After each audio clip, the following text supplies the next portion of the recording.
एक पशुपति व्रत होता है,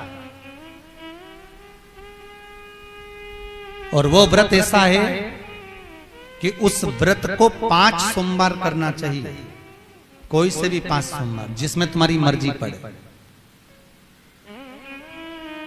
ऐसा कौन सा काम है जो पशुपति व्रत से नहीं हो सकता?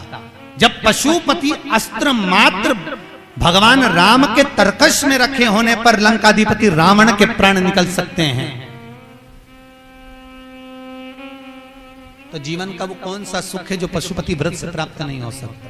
बस उसका नियम है, 5 सोमवार करो, पहले सोमवार को करो चाहे दूसरे सोमवार को करो। जिस सोमवार को पशुपति व्रत करो, सुबह शंकर जी के मंदिर में जाकर पूजन करो, अर्चना करो, अभिषेक करो, वो थाली को लेकर वापस घर में रख दो। सुबह फलार करो, शाम को वापस उसी थाली को लेकर जाओ, उसमें 6 दिए लगाकर लेकर जाओ। दिए को जलाना नहीं है, केवल घी के दिए लेकर जाना है, थोड़ा सा मीठा। शिव महापुराण में, स्कंद पुराण में जो पशुपति व्रत बताया है उसका विधान, थोड़ा सा मीठा लेकर जाओ। शिव जी की फिर पूजन करो, पूजन करने के बाद में शाम के समय प्रदोष काल में पूजन करो। पूजन करने के बाद बाबा भोलेनाथ की आराधना कर कर 5 दिए शंकर जी के सम्मुख में लगा दो। जो मीठा लेकर गए हो उसके 3 हिस्से कर दो, 2 हिस्से मंदिर में चढ़ा दो, 1 हिस्सा और 1 दिया थाली में रखकर पूजन करने के बाद वापिस लेकर आ जाओ। घर के दरवाजे की देहली पर राइट हैंड में सीधे हाथ पर जो दिया लेकर आए हो उस दिए को जला दो, और अंदर जाकर जो प्रसाद लेकर आए हो 1 हिस्सा उसको पाकर फिर भोजन प्रसाद ग्रहण कर लो। ऐसे पशुपति नाथ के 5 व्रत होते हैं। ऐसा कौन सा कार्य है जो भोलेनाथ पूरा ना करता?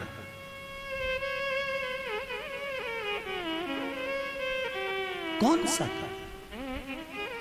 श्री राम जी महाराज अगर सेतु पर चढ़ाई करने जा रहे हैं लंका पर, तो भगवान शिव की आराधना कर कर जा रहे हैं।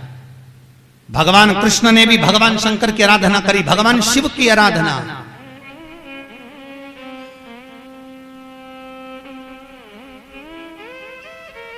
शिव अर्चना।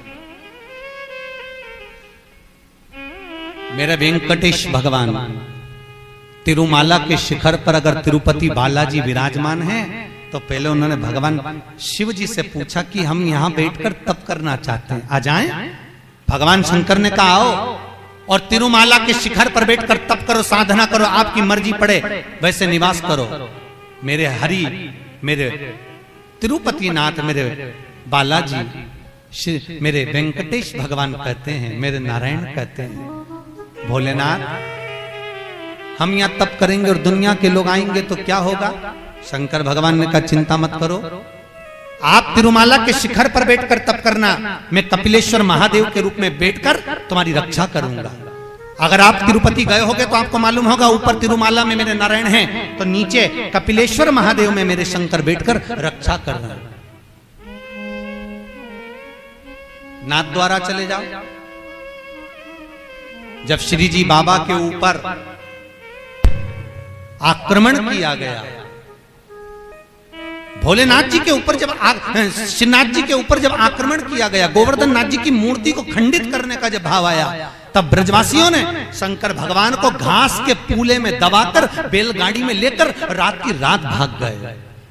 और श्रीनाथ जी को लेकर जब भागे, सब दूर घूम लिए, श्री जी बाबा को कहां रखें, श्रीनाथ जी को कहां रखें। तब सब दूर घूमने के बाद मेवाड़ की भूमि में जब पहुंचे, तो शंकर भगवान से श्री जी बाबा ने कहा भोलेनाथ अब आप बता दो, हम कहां रहे, बार बार घूम रहे हैं, कहां जाएं हम, किस जगह?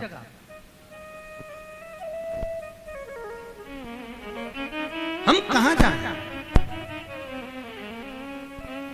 हम किस जगह पर जाएं? आप बताओ।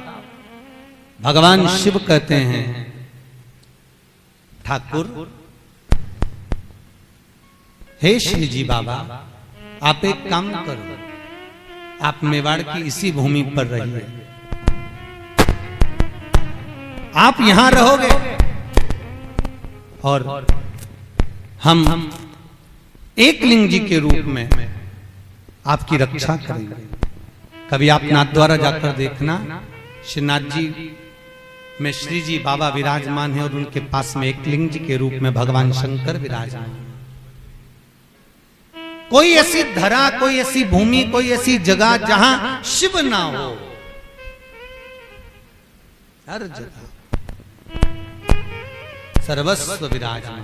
बोले सर्वस्व।